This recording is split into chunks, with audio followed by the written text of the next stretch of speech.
চলে এসেছি একটু ছাদে জামা কাপড় মেলতে। আর এত প্রচণ্ড রোদ, মানে কি বলবো, 1 ঘন্টার মধ্যে তুলে নিয়ে যেতে হবে। এই যে সব চাদরগুলো চেঞ্জ করেছিলাম, কেচে মেলেছি। আর মানে ছাদে প্রচুর রোদ। আর এই কম্বলটা তো আজকে দেখছি মানে 1.5 মাস হয়ে গেল, শুকনো হয়েই যাচ্ছে। কেউ একজন কুমড়ো গাছ দিয়েছে, যে কথাটা বলছিলাম। 15 দিন প্রায় ছাদে উঠিনি, এখন উঠে দেখছি। আসলে নিচে আমাদের সব ছেলেরা এসছে, তো আমার দড়িটা সবসময় জামা কাপড় মেলে ভর্তি করে রাখে। আর এই দুটো দড়িতে আমি জামা কাপড় মেলি না, কারণ আমার মেয়ের সাথে একবার এরা ঝগড়া করেছিল, তারপর থেকে আমার স্বামী ওই দড়িটা আলাদা করে টাঙিয়ে দিয়েছিল যে ওইটাতে মেলবো। ঠিক আছে, তোমাদের সাথে একটু কিছু কথা বলে নিই। ছাদে এত প্রচণ্ড রোদ আর হাওয়া দাঁড়ানো যাচ্ছে না, নিচে নেমে আসলাম। সবার আগে ঘুম থেকে উঠে ছাদে চলে গেছি জামা কাপড় কেচে নিয়ে, কারণ ওগুলো একটু শুকনো হয়ে যাবে। চাদর পাদর চেঞ্জ করেছিলাম। আর যেটা বলছিলাম, ভিডিও সুন্দর সুন্দর করে সবাই বানাও, সবার মানে যাতে ভালো লাগে দেখতে। আর কিছু ভালো ভালো সবাই, আর সত্যি কথা বলতে আমাকে এত ভালো ভালো সবাই কমেন্ট করে, মানে বলতে পারবো না, মানে আমার মন ভরে যায়। সবার মানে সকালবেলা উঠে মানে যেহেতু ছবি পোস্ট করি, কখনো কখনো গানও পোস্ট করে দিই। আর আমি ভিডিওটা সবসময় 12টা থেকে 1টার মধ্যেই দেওয়ার চেষ্টা করি, কারণ 12টার মধ্যে আমি দিয়ে দিই ভিডিও। তো একটা ভাই জিজ্ঞেস করেছে, ওইটা তোমার বেবি?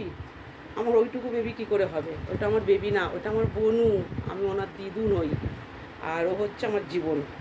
তো যাই হোক, ওর ভিডিও আমার সাথে থাকবে প্রায় সময়, কারণ ও আমার সাথে বেশি থাকে, আসে যাওয়া করে। ও মেয়ের বাড়ি পাশেই, সেই জন্য। আর ও ছাড়া আমার কেউ নেই, ওই আমার সব। আর একটা দিদিভাই, কালকে আমি ওর ফ্যামিলিতে গেছিলাম, ওনার ফ্যামিলিতে ঢুকে দেখেছি, খুব ভালো লাগলো ওনার ভিডিওটা সত্যি ভালো লাগলো। দিদিভাইও ভালো ভালো কমেন্ট করছে। তো আমি চেষ্টা করব সবার কমেন্ট মানে তুলে ধরার, আমি যতটা পারবো। আমি ফেসবুক সম্বন্ধে অনেক কিছু জানি না, তাও আমি চেষ্টা করব কিছু কিছু ভালো ভালো কমেন্ট গানের মাধ্যমে আমি তুলে ধরবো। আমি ছবি দিয়েও পোস্ট করব, সেখানে এই কমেন্টগুলো তুলে ধরবো। তো সবাই আমাকে এইভাবেই ভালোবাসা দাও, আমিও সবাইকে এইভাবেই ভালোবাসা দেবো। সবাই সবার পাশে থাকো, সাপোর্ট করো, তারপরেই সুন্দর লাগবে। তো ঠিক আছে, আজকে কথাটা বেশি বললাম না, এই পর্যন্তই শেষ করলাম, কারণ ঘরের অনেকটা কাজ পড়ে আছে। আর কোনো ঘরের কাজের ভিডিও দিচ্ছি না আজকের। একটু তোমাদের সাথে কথা বললাম, অনেক বড় হয়ে যাবে ভিডিওটা। দেখো ঘর বাড়ি কী অবস্থা, ওলট পালট, মানে ঘুম থেকে উঠেই আমি আগে সমস্ত কাঁচাটা কেচে ছাদে দিয়ে এসেছি।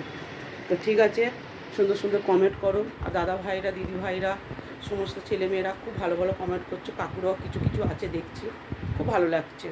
তো ঠিক আছে, আর কিছু কিছু দাদা ভাইদের লাইফে আমি চলে যাচ্ছি, কিন্তু আমি তো কমেন্ট করতে পারছি না, সেই জন্য আমি মানে থাকছি। দাদারা বলছে মানে দিদি কমেন্ট করুন, কিন্তু কী করবো, আমি তো পাচ্ছি না। আর এইভাবেই থাকবো সবার পাশে, সবাই আমার পাশে থাকো। কিছু বন্ধু আমাকে, দাদা ভাই তোমরা দিও আমাকে। তো ঠিক আছে।